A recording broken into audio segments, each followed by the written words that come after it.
I'm not comfortable. Nothing's comfortable. Life's uncomfortable. Lesson number 1, life's uncomfortable. I want to talk about something that's been on my mind, and that is the fact that democracy is broken. It just doesn't work. Doesn't even exist, arguably. And I say that because I believe that your vote doesn't matter. To me, it's such a solvable issue, especially in this day and age with internet and stuff. We can just do things now. The problem I see in North America is that we have one guy who's she's geriatric. The voices are calling.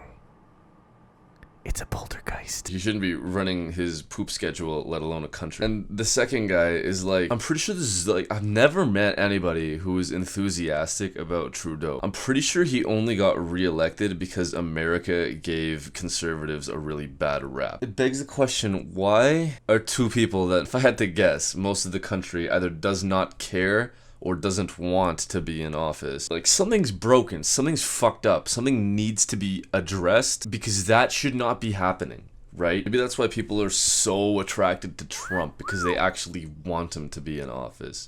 Kind of like Obama, people wanted him to be in office. Here's what I'm proposing, because I think I have a solution for this. I may be naive, I may be dead wrong, I might be really stupid. I don't know, hear me out. This might be super reasonable. What if there was an app? You use your bank credentials to log in, because we already have that anyway. We use bank credentials to log into government sites and file taxes. There's nothing that we're gonna trust to be more secure than our bank accounts. Anyway, what I'm proposing, a system that lets you vote on literally anything, whether it's your town, whether it's municipal, whether it's state level or provincial, whether it's federal, lets you vote on every single issue that's being talked about in whatever house deals with that shit on whatever level of government. Now, at a surface level, that's okay, that's completely useless because nobody's ever gonna vote on every single issue. That's a good point. So what if you can transfer your vote or your voting power to somebody else that you trust, that you know is going to vote in your interest? If you really think about it, that would be the same as electing someone, right?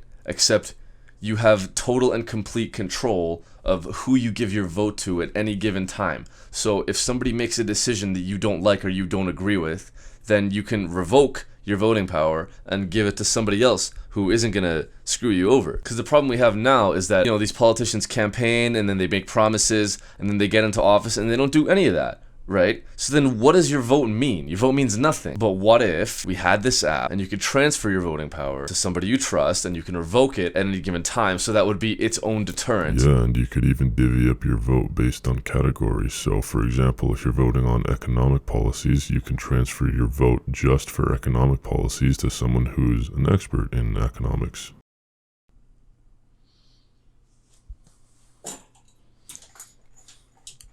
Where are my meds? And there would be I don't know, a certain period where you can vote, and anyone you transfer your vote to, you can see exactly what they're voting for. And let's say you can opt into that. For example, I choose to allow people to transfer their votes to me. So that will make you eligible to be an elected representative. And then on the other hand, if you're a more private person, then anybody who wants to give you their vote, that other citizen has to send you a request so that you can choose whether or not you accept their vote, and by virtue of doing that, they will be able to see everything that you're voting on. So you're only giving up your privacy rights to that exclusive group that has transferred their vote to you. And to be clear, all votes are transferable. So if your whole family gives you voting power, then you can give all of those votes to whoever you deem is fit for the job. All of this makes so much fucking sense to me. I thought a lot about this after, believe it or not, there's a really similar system to this in RuneScape. Except for the vote transference, you don't really elect other people, you just vote on literally every single change that the game is gonna make.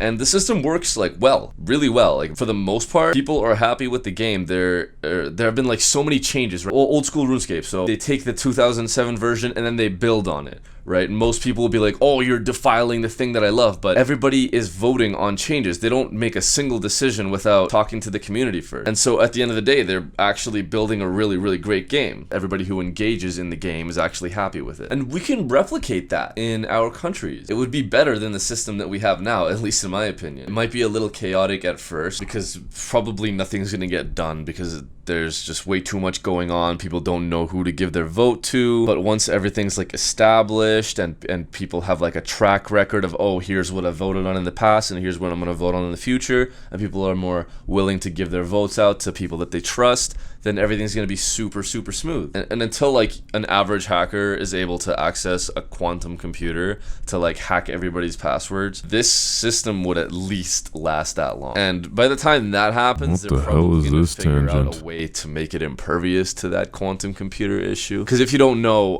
basically, if the wrong person gets their hands on a quantum computer, then they could like decrypt passwords in like a matter of minutes. Like it's something dumb like that, something really dumb like that. So it's not a foolproof system. We're still vulnerable to misinformation, disinformation, etc. It's just like, it would be the true essence of democracy. We have the power to do this. We have the means and the resources to implement and execute this.